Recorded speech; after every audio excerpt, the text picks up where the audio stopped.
Hello everyone. సమ్మర్లో మనకు వచ్చే వేడిని తగ్గించి మన చుండ్రుని పోగొట్టే ఒక బెస్ట్ హెయిర్ ప్యాక్ ఇది పెట్టుకునే ముందు రోజు మనం పూర్తిగా తలకు స్నానం చేసి కానీ నీట్గా ఇది పెట్టుకున్నామనంటే మనకి బెస్ట్ రిజల్ట్ అనేది వస్తుందండి. ఇది పెట్టుకునేటప్పుడు చేతి గ్లౌజెస్ వేసి పెట్టుకోవడం వల్ల చెయ్యి అనేది రెడ్గా అవ్వదు. ఇప్పుడు ఇది ఎలా తయారు చేసుకోవాలో చూద్దాం పదండి. ఈ హెయిర్ ప్యాక్ కోసమని గోరింటాకు ఒక కప్పు, మెంతులు నైట్ ఒక స్పూన్ నానబెట్టుకున్నానండి. అది మార్నింగ్ చూడండి ఎంత చక్కగా నానిపోయిందో. ఇది ఆమ్లా అండి. ఇది కూడా నైట్ నానబెట్టుకున్నాను. ఇది నేను ఇంట్లో ప్రిపేర్ చేసుకున్నాను. మార్కెట్లో కూడా ఆమ్లా ప్యాకెట్స్ అనేవి దొరుకుతూ ఉంటాయండి. ఇంకా అలోవెరా కలబంద అనేది ఒక ముక్క తీసుకున్నాను. ఇప్పుడు ఒక మిక్సీ జార్ని తీసుకొని గోరింటాకు అంతా అందులో వేసుకున్నానండి. ఒక్కరి కోసమే కాబట్టి నేను ఒక కప్పు అనేది తీసుకున్నాను. ఇంకా ఎక్కువ మందికి అయితే మనం గోరింటాకు క్వాంటిటీ పెంచుకోవాలి.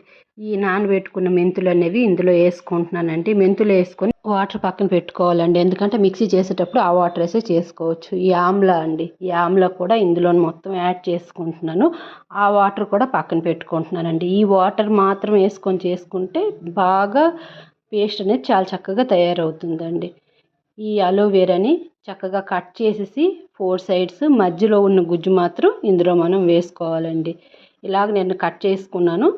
మొత్తం 4 వైపులు కట్ చేసుకొని మధ్యలో ఇలా దాని గుజ్జు అంతా తీసేసి జార్లో వేసుకుంటున్నానండి. ఇలాగే మొత్తం ఈ అలోవెరా పీస్ మొత్తం ఇలాగనే కట్ చేసేసి లోపలదంతా ఈ స్పూన్తో తీసానండి. స్పూన్ తీసుకుంటే మనం ఆ గుజ్జు బయటికి తీసుకోవడం అనేది మనకు బాగా ఈజీ అవుతుంది.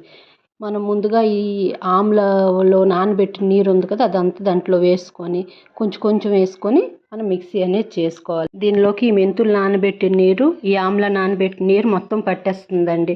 హెడ్ బాత్ చేసిన తర్వాత హెయిర్ చూడండి ఎంత సాఫ్ట్గా వచ్చిందో. ఎటువంటి సైడ్ ఎఫెక్ట్ లేని ఈ హెయిర్ ప్యాక్ని మీరు కూడా ట్రై చేయండి.